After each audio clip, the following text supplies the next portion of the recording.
Ruthless by William DeMille. Outside, the woods lay in clear October sunlight. The autumn air was full of the sharp, exciting smell of moist, leaf-covered earth. Inside, a man smiled grimly as he turned from the bathroom cabinet, entered the primitive living room of his mountain camp, and crossed to a closet set in the pine wall. It was his special closet with a spring lock, and in it he kept guns, ammunition, fishing rods, and liquor. Not even his wife was allowed to have a key, for Judson Webb loved his personal possessions and became furious if they were touched by any hand but his own. The closet door stood open. He had been packing his things away for the winter, and in a few minutes he would be driving back to civilization. As he looked at the shelf on which the liquor stood, his smile was not attractive. All the bottles were unopened, except 1 quart of bourbon, which was placed invitingly in front, a whiskey glass by itself. The bottle was less than half full. As he took it from the shelf, his wife spoke from the next bedroom. "Everything is packed, Judson," she said. "Hasn't Alec come to turn the water off and get the keys?" Alec lived about a mile down the road and acted as a caretaker for the city folks when they were away. "He's down at the lake taking the boats out of the water.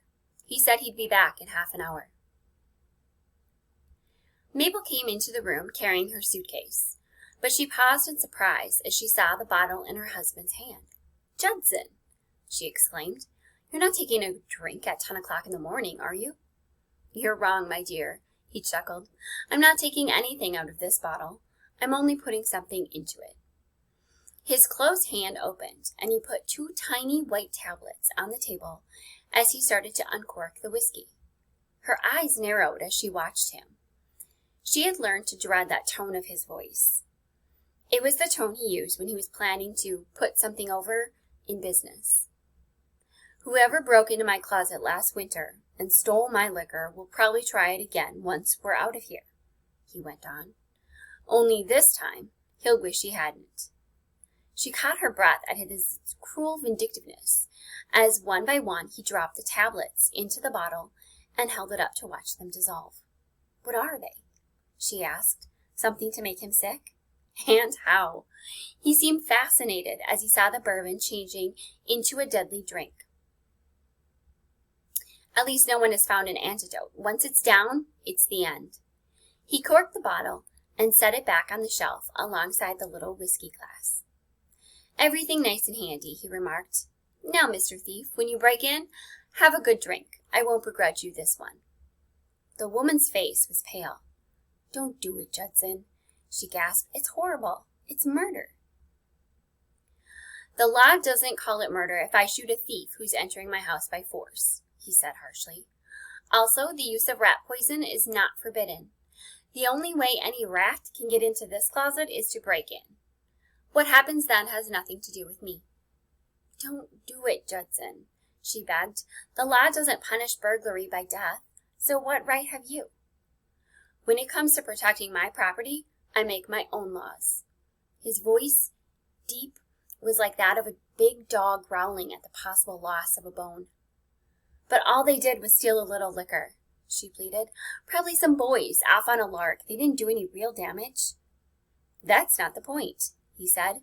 "If a man holds me up and robs me of $5, it makes me just as sore as if he took 100.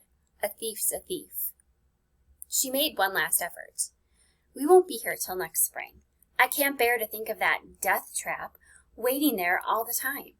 Suppose something happens to us, and no one knows." He chuckled once more at her words. "We'll take a chance on that," he said.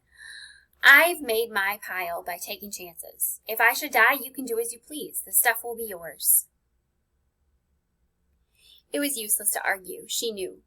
He had always been ruthless in business, and whenever anything crossed him, things had to be done his way. She turned towards the door with a sigh.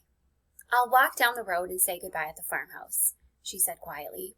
"You can pick me up there." She had made up her mind to tell Alec's wife. Someone had to know. "Okay, my dear," he smiled, "and don't worry about your poor little burglar.